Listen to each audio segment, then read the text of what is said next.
히브리서를 강의하는 중에 있습니다. 특별히 히브리서 11장에 도달하면서부터 우리는 기라성 같은 믿음의 영웅들의 삶을 생각해 보는 가운데 있습니다.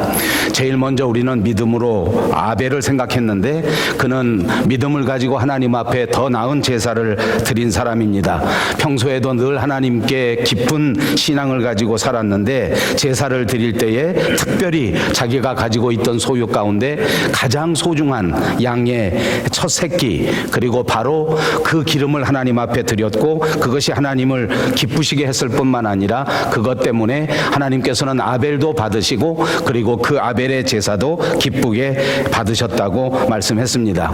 그리고 그 다음으로는 우리가 믿음으로 살아갔던 사람 에녹을 생각했는데 그는 300년 동안 하나님과 늘 함께하면서 동행하면서 살았던 사람입니다. 결국 그는 하나님과의 동행을 통해서 이 땅 위에 받을 수 있는 가장 큰 축복을 받고 이 세상에서 죽지 않고 죽음을 맛보지 않은 채 하늘로 그대로 올리움을 받는 위대한 믿음의 역사를 우리에게 보여주었습니다. 그리고 우리가 지난 시간에 생각했던 사람은 노아였었는데 노아의 방주는 바로 이런 이야기입니다. 하나님께서 주신 그 심판의 경고를 마음속에 깊이 간직하고 가장 중요하게 받아들이면서 그 심판의 경고의 말씀을 두렵고 떨림으로 그대로 순종했던 노아의 삶을 우리에게 보여주었습니다.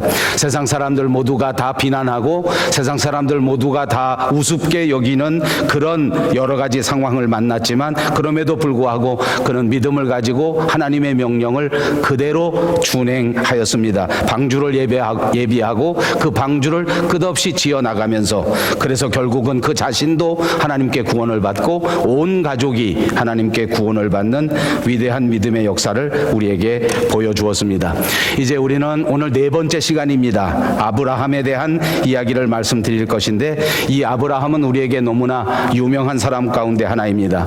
우리에게만 유명한 것은 아니라 유대인들에게도 유명했었는데 유대인들은 이 아브라함을 가르쳐 그들의 아버지, 그들의 조상이라고 불렀습니다. 믿음의 조상입니다. 모든 존경을 드렸고 모든 숭앙을 드렸던 그 대상이 바로 아브라함이었습니다. 오늘날 우리 기독교인들 모두에게도 가장 중요한 신앙의 모범을 보인 사람이 누구이겠는가 하면 모든 사람들이 동의하기를 아브라함을 가르쳐 줄 것입니다. 그는 75세가 되던 해에 하나님 앞에 부름을 받았습니다. 그런 이후에 그는 100년 동안 계속해서 부르심에 합당한 삶을 살았고 175세가 되었을 때 하나님 앞에 간 사람입니다. 그는 우리가 잘 아는 것처럼 갈대아 우루 지방에서부터 부르심을 받았는데 더 정확하게 말한다면 갈대아 우루는 아니었고 하란이라고 하는 지역에 있었을 때에 하나님께 부름을 받았습니다. 우루는 그 아버지 데라의 고향이었고 그곳에서 우상을 섬기는 삶을 살았던 지역이 우루였습니다. 아무튼 하란에서 태어났고 아버지를 따라 우루에 갔었고 다시 하란에 돌아왔을 때에 하나님의 부르심을 받았던 사람이 아브라함이었습니다. 75세가 되던 그때 지금으로 따지면 아마 중년쯤 되는 그런 삶의 모습에서 하나님 앞에 부름을 받고 전혀 새로운 제2의 삶을 살아가게 됐던 사람이 아브라함이었습니다. 어디로 가는지 알 수가 없었고 무엇을 하게 될는지 전혀 알 수 없는 상황 속에서 그저 하나님의 명령을 따라 당장 하나님의 뜻을 따라 나와야만 했었던 사람이 아브라함이었습니다. 아마 오늘 우리 자신을 생각한다고 하면 어디로 가는지 모르는데 그냥 따라 나서기라고 하는 것은 쉬운 일은 아닙니다. 무엇을 하는지 모르는데 또 다른 인생을 살아야 한다고 말씀한다면 그것을 그대로 받아들이고 그대로 따라갈 수 있는 사람도 많지 않을 것입니다. 그런데 아브라함은 이 상황 속에서 하나님의 명령을 받았고 그 부르심에 응답하게 되고 갈 길을 알지 못한 채 그대로 순종하면서 하나님의 말씀을 따라갔던 것입니다. 이것이 오늘 우리에게 가장 중요한 교훈을 주는 말씀이라고 믿습니다. 하란이든 우르든 그것은 바로 메소포타미아 지방에 있었던 4대 문명의 발상지였습니다. 나일 강변에 있었던 비옥한 토지에서 모든 사람들이 부러워할 만한 좋은 환경을 가진 도시였고 행복한 삶을 영위할 수 있는 그런 도시 가운데 하나였습니다. 그럼에도 불구하고 안타깝게도 경제적으로는 부유하고 상황적으로는 이렇게 좋은 도시였는데 하나님을 알지 못하는 도시였습니다. 우상을 섬기는 도시였습니다. 하나님께서는 어떤 어떤 이유였었는지는 모르지만 그러나 이 도시에서부터 나오라고 말씀하셨습니다. 이제 우리가 신학자들이 또 목회자들이 예상하기에는 아마 하나님께서는 우상을 섬기는 도시가 아무리 부유하다고 할지라도 그곳에서의 삶을 기뻐하지 않으셨던 것 같습니다. 거기에서 불러내서 하나님의 사람답게 살아갈 수 있도록 만드시겠다는 것이 하나님의 계획이었고 그것을 따라 아브라함은 그 명령에 순종했던 것입니다. 오늘을 살아가는 이 세상의 모든 성도들이 가슴속 깊이 새겨야 할 중요한 이야기입니다. 우리는 삶의 환경을 중요하게 생각합니다. 우리는 물질의 형편을 가장 중요하게 생각합니다. 그래서 그런 곳에 살고 싶고 그런 곳에 정착하려고 노력하는 것이 우리의 모습이란 말입니다. 그럼에도 불구하고 아브라함을 통해서 우리에게 주시는 하나님의 말씀은 바로 이것입니다. 하나님이 싫어하시는 곳에서는 떠나야 한다. 하나님이 미워하시는 죄에서부터는 반드시 나와야만 한다. 그리고 하나님을 따라 거룩하게 구별된 신앙의 삶을 살아야 한다. 아멘. 우리 모두가 하나님의 명령을 따라 하나님과 같이 거룩한 삶을 살아가시는 저와 여러분 모두가 되시기를 주님의 이름으로 축복합니다. 그렇습니다. 그리스도인이라고 하면 이렇게 하나님 앞에 떠나와야 하고 이렇게 죄를 벗어나야 하고 이렇게 하나님과 더불어 주님과 동행하면서 거룩한 구별된 삶을 살아야 한다는 것을 기억해야 합니다. 또 한 가지 아브라함의 이야기를 시작하기 전에 본격적으로 말씀을 생각하기 전에 꼭 기억해야 할 것이 한 가지 더 있습니다. 그것은 이 아브라함이 이렇게 하나님 앞에 부름을 받고 이렇게 하나님의 명령을 받을 그 당시에 아브라함에게 그 어떤 업적도 그 어떤 성공도 찾아볼 수 없었다는 것입니다. 아브라함이 무엇을 잘했기 때문에 요즘 말로 하면 아브라함이 천번제를 드리고 정성을 많이 바쳤기 때문에 또는 그가 큰 힘을 가지고 있었기 때문에 하나님이 그를 선택하고 그를 불러냈다고 하는 기록이 아예 없다는 것입니다. 어느 날 갑자기 하나님께서 아브라함에게 찾아오셨습니다. 아브라함이 하나님을 찾은 것이 아닙니다. 아브라함이 먼저 하나님 마음에 들기 위하여 노력한 적도 없었습니다. 그런데 하나님께서 어느 날 아브라함에게 찾아오신 것입니다. 믿음은 바로 이렇게 찾아옵니다.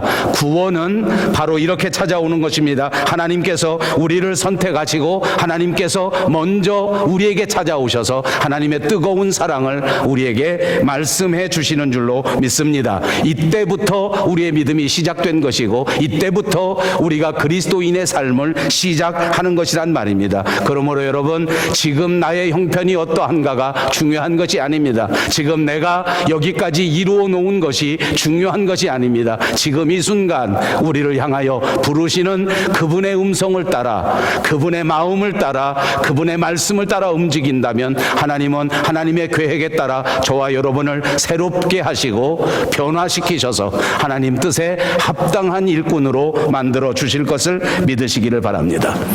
이렇게 하나님이 오셔서 명령하셨을 때에 아브라함은 아무런 공로가 없었지만 아무런 성과가 없었지만 그러나 그 명령을 받았을 그때 갈 바를 알지 못한 채 미래를 확실하게 점검해 보지 않은 채 그만 하나님의 명령을 따라 순종하며 떠났단 말입니다. 이것이 아브라함의 믿음이었고 이것이 아브라함의 순종이었고 이 믿음 때문에 이 순종 때문에 아브라함은 결국 엄청난 축복을 받고 믿음의 조상이 됐다고 하는 사실을 기억하셔야 할 것입니다. 제가 일일이 아브라함에 대한 이야기 모두를 여러분에게 말씀드릴 수는 없습니다. 시간이 한정되어 있기 때문에 드문드문 중요한 것들만 짚고 넘어갈 수밖에 없는 것을 양해하시기 바랍니다. 아브라함은 100살이 됐을 때에 하나님의 약속을 통해서 드디어 독생자 이삭을 얻었습니다. 그러나 그 독생자라도 아낌없이 하나님 앞에 드렸던 그런 믿음의 정도를 가지고 있었던 사람입니다. 가장 소중한 것, 가장 귀한 것, 아니 자기 목숨보다도 더 소중한 것이라고 할지라도 하나님 앞에 드렸단 말입니다. 얼마나 위대한 일입니까? 얼마나 아름다운 일입니까? 아마 우리가 생각할 때에 스스로 생각하면 절대 이해할 수 없는 일일 것입니다. 그러나 여러분 눈을 조금만 더 크게 뜨고 이 사실을 바라보십시다. 아브라함이 어떻게 자기 독생자 외아들을 하나님 앞에 드릴 수 있었겠는가? 아브라함은 도대체 어떤 사람이었기에 이렇게 하나님 앞에 자기 자식을 드릴 수 있었던가? 말씀드린 것처럼 우리의 눈을 조금만 크게 뜨고 보면 하나님께서 당신의 독생자를 우리에게 아낌없이 주셨다는 이야기를 떠올릴 수 있습니다. 그러므로 믿음의 사람은 하나님과 자식을 주고받는 관계라고 설정해 볼 수 있습니다. 조금 우스꽝스러운 비유일 수 있겠지만은 하나님과 우리는 이 세상에 가장 소중한 것을 아낌없이 드리고 받을 수 있는 관계다. 아멘. 오늘 이 순간 하나님 앞에 예배하는 저와 여러분 모두가 우리의 마음 깊은 곳에서 가장 소중한 것을 하나님 앞에 드리는 사람들이 되시기를 바랍니다. 여러분의 인생 전체를 하나님 앞에 내어놓을 수 있는 결단이 여러분에게 있으시기를 바랍니다. 하나님께서는 이미 당신의 독생자 외아들 예수 그리스도를 우리의 삶을 위하여, 우리의 생명을 위하여 아낌없이 내어 주신 분입니다. 그분을 위해서 우리가 무엇을 다시 돌려드린들 그것이 중요한 것은 아닐 것입니다. 그분을 위해서 지금 내 인생 전체를 하나님 앞에 드린다고 해도 하나도 아깝지 않으시기를 바랍니다. 아브라함은 살아가면서 이 세상의 땅을 딛고 살았습니다. 우리들처럼 똑같이 물질 생활을 해야 했고, 우리들처럼 똑같이 직장 생활을 해야 했고, 우리들처럼 똑같이 자식들을 돌보아야 했고, 우리들처럼 똑같이 집안을 돌보아야 했습니다. 롯과 함께 살았습니다. 한동안 살아가는 동안에 자신이 집의 모든 소유가 늘어나기 시작했습니다. 롯도 더불어서 함께 잘 살게 되었습니다. 양쪽 집안에 이런저런 사람들이 많이 늘어났습니다. 노예도 늘어나고 종도 늘어나고 일꾼들도 늘어났단 말입니다. 어느 날 보니까 조카 롯의 집에 있는 사람들과 자기 집에 있는 사람들이 분쟁하고 다투고 싸우는 일이 많이 생겼습니다. 서로 돈을 가지고 싸웁니다. 서로 권력을 가지고 싸웁니다. 서로 무엇인지 모르는 일을 가지고 다투는 일이 생겼단 말입니다. 이때 아브라함은 어떻게 행동했는지 다시 기억하십시오. 그는 모든 일에 대하여 롯에게 무조건 양보하였습니다. 그는 선택권을 가지고 있는 사람이었습니다. 요즘 말로 하면 능히 갑이 되고도 남을 수 있는 처지였습니다. 그가 삼촌이었고 롯은 조카에 불과한 사람이었습니다. 그럼에도 불구하고 그는 조카에게 먼저 선택할 수 있도록 만들어 주었습니다. 양보한 것입니다. 이것이 그리스도인의 정신이라는 사실을 기억하십시오. 우리가 살아가는 이 세상에서는 누구든지 관계 가운데서 살아가는 것입니다. 우리의 삶에서 가장 중요한 것이 있다면 아마도 물질 관계일 것입니다. 돈과의 관계가 어떤 관계가 될런지 기억해 보십시다. 어떤 삶이 돈과의 관계, 물질 관계를 잘하는 것입니까? 아브라함처럼 양보하는 것입니다.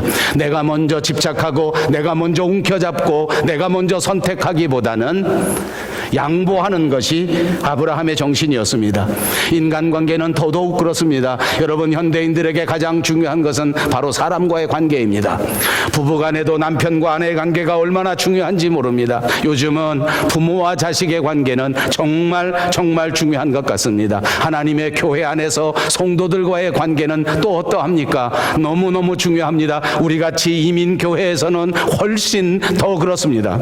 우리는 지금 함께 예배하는 믿음의 형제자매가 우리의 피를 나눈 형제자매보다도 훨씬 더 중요합니다. 이런 좋은 관계, 이런 아름다운 관계가 맺어지지 아니하면 우리의 삶은 훨씬 더 피곤해집니다. 사랑하는 여러분, 교회 안에서 아름다운 인간관계가 저와 여러분에게 꼭 지켜지시기를 주님의 이름으로 축복합니다. 이 아름다운 관계를 잘해야 합니다. 이 아름다운 관계를 유지하기 위해서 아브라함처럼 먼저 선택하기보다는 선택을 양보할 수 있는 사람들이 되시기를 바랍니다. 먼저 주장하기보다는 먼저 양보하는 사람이 될 때 아름다운 인간관계가 될 것입니다. 무엇보다도 사람이 살아갈 때 가장 소중한 것은 하나님과의 관계입니다. 더 많이 말씀드릴 수 없기 때문에 한 가지만 말씀드리겠습니다. 오늘 예배하는 저와 여러분, 나는 과연 하나님과 어떤 관계에 있는가 한번 스스로 마음으로 질문하시기 바랍니다. 나는 지금 하나님과 어떤 관계입니까? 매우 친밀한 관계에 있으시기를 축복합니다. 아주 가까운 관계에 있으시기를 축복합니다. 행여나 조금 소원해지셨다고 느껴진다면, 행여나 조금 관계가 틀어졌다고 생각한다면 이 세상 그 어떤 일보다도 먼저 하나님과의 관계를 회복할 수 있는 저와 여러분들이 되시기를 바랍니다. 아브라함이 그랬습니다. 하나님과의 관계를 이 세상에서 가장 소중하게 여겼습니다. 그러므로 그는 가는 곳마다 제일 먼저 하나님과의 관계를 아름답게 하기 위해서 예배를 드리는 사람입니다. 성경이 기록했습니다. 그는 어디를 가든지 먼저 하나님께 단을 쌓았다. 하나님과의 관계를 소중하게 여기고 사람 관계, 물질 관계도 잘 아름답게 관리했더니 그는 믿음의 조상이 되었고 그는 축복의 사람이 되었던 것입니다. 아브라함은 손님 접대를 참 잘한 사람인 것 같습니다. 성경의 기록에 보니까 그는 늘 사람을 반가워하고 늘 사람을 잘 대접했습니다. 여러분 어떠십니까? 우리는 밴쿠버에 사니까 손님을 접대할 수 있는 기회가 훨씬 많은 것 같습니다. 아마도 미국의 저 동부에 가시는 분들도 이왕이면 밴쿠버에 한번 들러서 여기 사시는 여러분들에게 전화 한번 하시고 가는 경우가 많을 겁니다. 아마 미국 여행을 왔다가 중부 동부 다 다니시다가도 돌아갈 때는 여러분들이 여기 사니까 전화 한번 걸어보고 그리고 여기 비행기 타고 내렸다가 가는 사람들이 많습니다. 피곤한 삶을 살고 어려운 이민 생활을 살다 보니 사람을 만나는 일이 쉽지 않을 때가 있습니다. 늘 사람을 대접하다 보니까 마음속에 피곤할 때가 있을 수도 있습니다. 그러나 여러분, 오늘 아브라함은 언제나 어느 때나 손님을 잘 접대하고 손님을 잘 대접해서 하나님께 큰 복을 받았던 사람입니다. 여러분을 찾아오는 모든 손님들을 잘 대접할 수 있으시기를 바랍니다. 그러면 아브라함처럼 그 대접하는 가운데 천사를 대접하는 역사가 있을 것이요, 그 대접하는 가운데 하나님을 대접하게 되는 귀한 기회를 얻게 될 줄로 믿습니다. 본문 8절로 들어가겠습니다. 믿음으로 아브라함은 부르심을 받았을 때에 순종하여 장래에 유업으로 받을 땅에 나아갈새 갈 바를 알지 못하고 나아갔다. 그렇습니다. 순종으로 나타나지 않는 것은 믿음이 아니다. 순종이 없으면 믿음이 아니다. 아브라함이 이렇게 순종한 것은 하나님을 믿었기 때문이다. 아브라함이 이렇게 아름다운 순종을 이룰 수 있었던 것은 아브라함에게 있었던 믿음이 온전한 믿음이었기 때문이다. 아멘. 여러분, 저와 여러분도 온전한 믿음으로 무장할 수 있기를 바랍니다. 믿음은 말씀을 듣는 데서부터 시작되는 것입니다. 로마서 10장 17절에 그러므로 믿음은 들음에서 나며 들음은 그리스도의 말씀으로 말미암느니라. 그렇습니다. 말씀드린 것처럼 아브라함이 살았던 하란, 아브라함이 살았던 우루, 정말 살기 좋은 도시였습니다.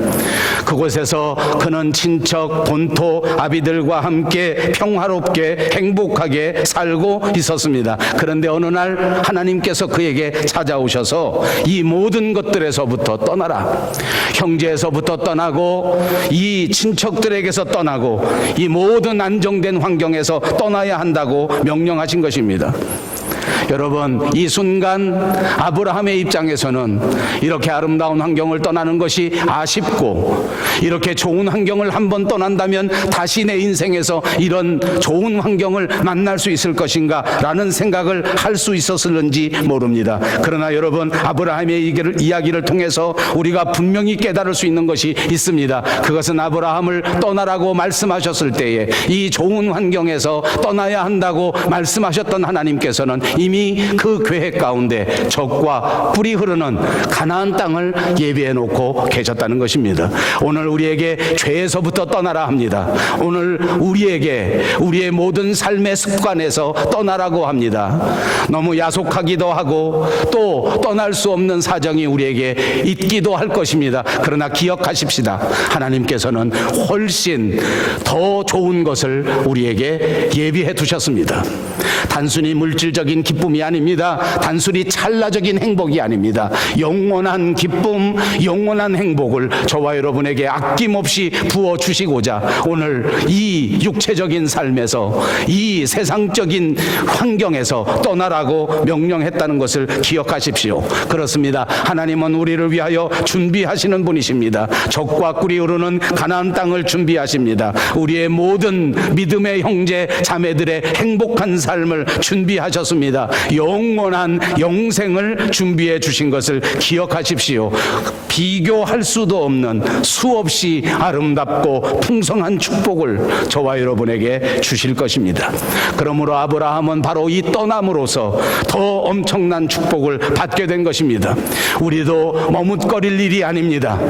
우리도 여기서 주저할 일이 아닙니다. 죄에서부터는, 세상적인 것에서부터는 반드시 빨리 떠나는 결단이 있으시기를 바랍니다. 부르심을 받아서 고향을 떠났습니다. 아브라함은 가나안 땅에 도달하게 되었습니다. 그리고 난 다음 보니까 본문 9절에 정말 재미있는 기록이 등장합니다. 믿음으로 그가 이방의 땅에 있는 것 같이 약속의 땅에 거류하여 동일한 약속을 유업으로 함께 받은 이삭 및 야곱과 더불어 장막에 거하였더니 그랬습니다. 이제 아브라함은 믿음으로 떠나서 이곳 가나안 땅에 왔는데 거기에 자기 가족들과 더불어 장막에 거했다. 장막은 무엇입니까? 임시 거처를 말하는 것입니다. 왜 아브라함이 장막에 살았을까요? 정착하지 않았단 말입니다. 뿌리 내리고 산 것이 아니라는 말입니다. 하나님께서는 아브라함에게 가나안 땅을 기업으로 주셨습니다. 그런데 아브라함은 진짜 하나님께서 주실 영원한 기업을 가슴속에 새기고 있었습니다. 이 가나안 땅이 아니라 하나님이 우리에게 주실 진짜 영원한 기업을 가슴속에 새겼습니다. 그리고 그 아름다운 기업을 바라보면서, 그 성을 바라보면서 행여나 내 마음이 흔들릴까봐, 행여나 내 마음을 세상에 빼앗길까봐 그는 이 세상을 자기의 기업으로 삼지 않았습니다. 이것이 그리스도인의 결단입니다. 사랑하는 여러분, 우리는 하나님의 축복을 받은 자녀입니다. 얼마든지 이 세상에서 시간을 즐길 수 있고, 얼마든지 이 세상에서 물질을 즐길 수 있고, 얼마든지 이 세상에서 우리의 육체를 즐길 수 있는 권리를 가졌습니다. 마음껏 즐기고 살 수 있단 말입니다. 여기서 영원히 살 것처럼 그렇게 살아도 괜찮을지 모릅니다. 그런데 아브라함이 우리에게 보여준 교훈은 바로 이것입니다. 세상에 너무 마음을 빼앗기면 하나님의 나라를 잊어버릴까봐, 하나님이 우리에게 영원한 나라로 주신 그 영원한 기업을 행여나 우리가 놓칠까봐, 세상에서 내 마음이 흔들릴까봐 그는 스스로 정착의 삶을 포기하고 나그네의 삶을 살았습니다. 사랑하는 여러분, 저는 여러분에게 축복합니다. 이 세상 살아갈 동안 아브라함처럼 나그네로 살아가시는 저와 여러분이 되시기를 바랍니다. 세상에서 너무 정을 주지 마십시오. 물질에 너무 집착하지 마십시오. 육체의 건강 때문에 너무 벌벌 떨지 마십시오. 육체가 무너져야 하나님이 우리에게 예비해 놓으신 하늘나라를 가는 것입니다. 주님이 우리에게 예비해 놓으신 영원한 나라에서는 오늘 우리가 누리고 있는 물질도 돈도 아무 의미가 없습니다. 훨씬 좋은 하나님의 나라, 하늘의 기업을 바라보았던 아브라함은 세상에서 나그네처럼 살았습니다. 여러분, 우리가 예수를 믿고 그리스도인이 되었다고 하는 것은 이처럼 아브라함처럼 이 땅에서 나그네처럼 살아가는 것을 말하는 것입니다. 여러분, 저는 여러분이 아시는 것처럼 한국에 출장을 참 많이 갑니다. 한국에 입국할 때에는 입국 신고서를 씁니다. 저는 이런저런 걸 쓰면서 저의 국적도 써야 하고 제가 방문한 목적도 써야 합니다. 언제부터인가 저는 한국에 입국하면서 제 국적이 캐나다가 되었고 한국을 방문하는 목적이 방문이 되고 말았습니다. 글로만 단순히 그렇게 쓰는 것이 아닙니다. 자주 다니다 보니 정말 저는 한국에서 나그네였습니다. 아무리 좋은 곳이 있다고 할지라도 저는 그곳에 관심을 기울이지 않습니다. 어느 동네가 막 뜨고 어느 아파트가 막 올라갔다고 해도 저는 전혀 신경 쓰이지 않습니다. 왜냐하면 그곳은 제가 사는 나라가 아니기 때문입니다. 여러분 아십니까? 저와 여러분이 하늘나라의 천국 시민권을 가진 자들입니다. 밴쿠버에 입국할 때는 여러분의 입국 신고서에 써야 할 여러분의 국적이 하늘나라, 이 땅에 와 있는 목적이 방문. 굳이 우리가 해야 할 일이 있다면 이 땅 위에서 하나님의 나라를 확장하고 여기 사는 동안 하나님을 영화롭게 하고 여기 사는 동안 많은 사람들을 주님의 사랑으로 인도하는 것, 그것이 우리 할 일입니다. 내가 돈 모아서 차곡차곡 개어놔서 집 사서 투자해서 돈 늘려서 자식 남겨주고 가는 것이 우리가 해야 할 일이 아니란 말입니다. 아침 저녁에 일어나서 운동하고 뛰고 살 빼고 멋지게 만들어서 사람들 이목을 끄는 것이 저와 여러분이 할 일이 아니란 말입니다. 아브라함은 이 땅에 살아갈 때 부동산이라고 하는 것은 나중에 자기 아내 사라가 죽었을 때 무덤으로 쓸 수 있는 땅, 그거 하나밖에 없었습니다. 그렇다고 여러분 아브라함이 가난하게 살았습니까? 아닙니다. 열국의 아버지로 가장 부유하게 살았습니다. 그렇다고 나그네로 살아갔던 아브라함이 불행하게 살았습니까? 아니요. 그는 이 세상에서 가장 행복한 삶을 살았습니다. 하늘의 별과 같이 바닷가의 모래와 같이 아름다운 후손들과 더불어 이 세상에서 누릴 수 없는 가장 큰 기쁨을 누리고 살았던 자가 아브라함이었습니다. 오늘 여러분 기억하십시오. 천국의 시민권을 기억하시고 하나님의 뜻대로 살아간다면 하나님께서는 저와 여러분에게 세상이 줄 수 없는, 이 세상에서 결단코 마르지 아니하는 진짜 행복과 진짜 기쁨을 우리에게 주실 줄로 믿습니다. 본문 10절을 보십시오. 이는 그가 하나님이 계획하시고 지으실 터가 있는 성을 바랐습니다.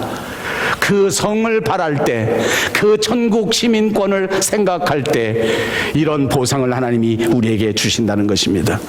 마지막 한 가지를 저는 더 강조하려고 합니다. 10절에 보니까 그 아름다운 성을 바라보았던 아브라함의 믿음 이전에 전제가 있었습니다. 이는 그가 하나님이 계획하시고 지으실 터가 있는 이라고 말하지 않습니까? 하나님의 계획입니다. 아브라함이 살아갔던 그 신앙의 삶을 보십시오. 아브라함이 살아갔던 그 삶의 일생을 보십시오. 그가 계획하고 그가 도모하고 그가 걸어갔던 것이 아니었습니다. 사실은 아브라함의 인생을 돌아보니까 하나님께서 예비하시고 하나님께서 계획해 놓으신 길을 아브라함은 순종함으로 따라갔던 것입니다. 그것이 아브라함의 축복이었던 것입니다. 여러분 보십시오. 우리들 스스로를 생각해 보십시다. 우리의 인생 한 번 살아가는 저와 여러분의 삶을 우리가 계획하고 우리가 원하고 우리가 그토록 쟁취한다고 생각했던 그 인생을 과연 내가 계획한 대로 살아온 사람이 얼마나 계시느냐 말입니까? 자기 인생을 어떻게 살아가야 되겠다라고 계획하는 것은 엄연히 여러분의 권리입니다. 여러분의 자유입니다. 그런데 과연 그 계획대로 되더냐? 그걸 말씀드리는 것입니다. 저만 해도 그렇습니다. 얼마 되지 않는 삶을 살았으나 그러나 제가 살아온 삶의 이 모든 삶을 돌아다 볼 때 제 삶이 제 계획대로 되지 않았습니다. 정말 더 크고 더 힘있는, 더 아름다운 그분이 계셔서 먼저 계획해 놓으셨고 제 인생을 이끌어 오시고 제 삶을 다스려 주셨다는 것을 이 시간 고백할 수 있습니다. 구약성경 잠언서 16장에도 말씀하시기를 사람이 마음으로 자기의 길을 계획할지라도 그의 걸음을 인도하시는 이는 여호와 하나님이시다. 모든 인생의 길은 하나님께서 주장하신다는 사실을 기억하십시오. 그러므로 오늘 우리에게 가장 중요한 것은 내가 내 인생의 앞날을 어떻게 계획할 것이냐, 내가 내 인생의 앞날을 어떻게 할 것이냐 하는 것을 고민하고 깊이 생각하는 것보다 하나님께서 내 인생에 무엇을 원하시는가, 하나님은 내 인생에 어떤 계획을 가지고 계시는가 하는 것을 더 깊이 더 중요하게 생각해야 한다는 것인 줄로 믿습니다. 여러분, 우리가 다니는 기독교는 결단코 이성을 무시하는 종교가 아닙니다. 여러분의 생각과 여러분의 계획과 여러분의 인생관을 절대로 무시하지 않습니다. 아니, 거꾸로 존중합니다. 지난 시간에도 말씀드린 것처럼 기독교는 이 세상에 있는 모든 과학을 무시하는 종교가 아닙니다. 아니, 오히려 존중한단 말입니다. 그래서 과학자들이 세상의 근원을 알고 싶어하고 또 의학자들이 사람의 근원을 알고 싶어하는 것들을 깊이 존중하는 종교가 기독교라고 생각합니다. 경험의 세계도 무시하지 않습니다. 과학의 세계도 무시하지 않습니다. 그런데 기독교가 생각하는 가장 중요한 것은 이성보다 과학보다 경험보다 하나님의 계획이 가장 중요하다고 믿는 종교란 말입니다. 사랑하는 여러분, 하나님이 내 인생에 세워놓으신 그 하나님의 디자인, 그것을 궁금하게 여기십시오. 하나님은 과연 내 인생에 어떤 디자인을 해놓으셨나? 지금 이 순간부터 하나님이 계획해 놓으신 내 삶은 어떤 것인가? 오늘 아브라함의 일생을 통해서 우리가 배워야 할 것은 바로 이것입니다. 하나님이 계획해 놓으신 아브라함의 인생의 계획을 그대로 순종하는 것입니다. 그것이 중요한 것을 깨닫고 그것이 아름답다는 것을 깨닫고 그리고 따라가는 것입니다. 여러분, 아브라함을 생각해 보십시오. 이게 결코 간단한 일이 아닙니다. 제가 이렇게 설교하고 많은 목사님들이 이렇게 설교하고 많은 성도님들이 아멘 아멘 하니까 그게 간단히 되는 것 같습니까? 아니요. 아브라함의 편에서 보십시오. 확실한 것은 하나도 없습니다. 분명히 하나님이 나오라고 하셨지만 어디를 가는지는 가르쳐줘야 되지 않겠습니까? 언제쯤 과연 하나님과 더불어 살 수 있는지는 알려주셔야 되는 것 아닙니까?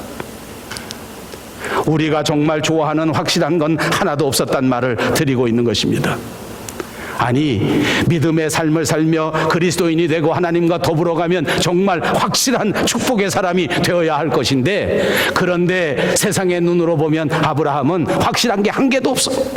어디로 가는지도 몰라, 무슨 일이 생길지도 몰라, 어떤 위험을 만날지도 몰라, 언제쯤 하나님과 더불어 안락한 삶을 살게 될지도 몰랐습니다.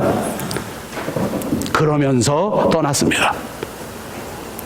우리가 생각하면 불확실한 정도가 아니에요. 위험하죠.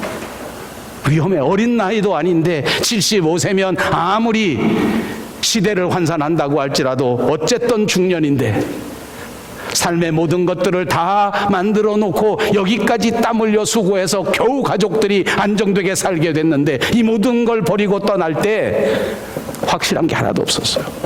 나를 따라서 10년만 걸어오면 그 다음에 네가 살던 아파트보다는 확실히 좋은 걸 주겠다.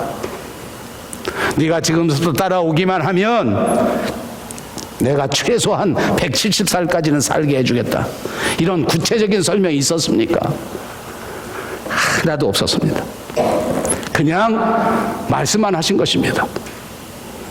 그냥 내 친척 본토 아비집을 떠나 내가 지시할 땅으로 가라.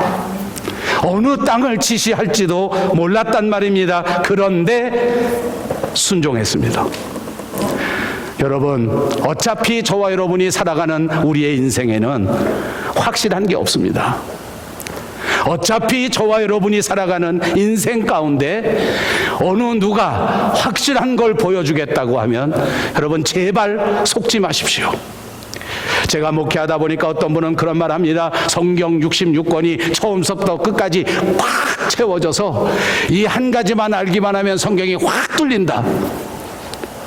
제발 속지 마십시오. 성경이 뻥 뚫렸으면 벌써 뚫렸을 겁니다. 아니요. 그 많은 학자들이 연구해도 아직도 해결하지 못하는 일들이 성경 속에 얼마나 많은지 모릅니다. 하나님이 덮어놓으신 것은 아직 모릅니다. 주님이 오셨을 때 알게 되는 것입니다. 어차피 저와 여러분의 인생은 불확실한 인생을 살아갑니다. 무엇이 믿음입니까? 이 세상에는 오직 하나님만 확실하다라고 믿는 것이 믿음입니다. 아브라함이 그랬습니다. 하나님만 확실하니까 무조건 하나님만 따라간다. 하나님 말씀만 확실하니까 무조건 하나님의 말씀만 따라가겠다. 아멘. 저와 여러분도 이런 결단이 있으시기를 바랍니다. 오늘 이 순간이 저와 여러분에게 이런 결정적인 터닝 포인트가 되시기를 바랍니다. 하나님께서는 우리의 믿음을 기뻐 받으셔서 우리를 의롭게 여겨 주실 것입니다. 사랑하는 여러분, 아브라함처럼 말씀에 순종해서 우리의 잘못에서부터, 우리의 게으름에서부터, 우리의 죄에서부터 떠나는 결단이 있으시기를 바랍니다. 이제부터 우리의 눈을 드십시다. 영원한 하늘나라, 영원한 기업을 바라보면서 거룩한 그리스도인의 삶을 살아가시는 저와 여러분이 되시기를 바랍니다. 이제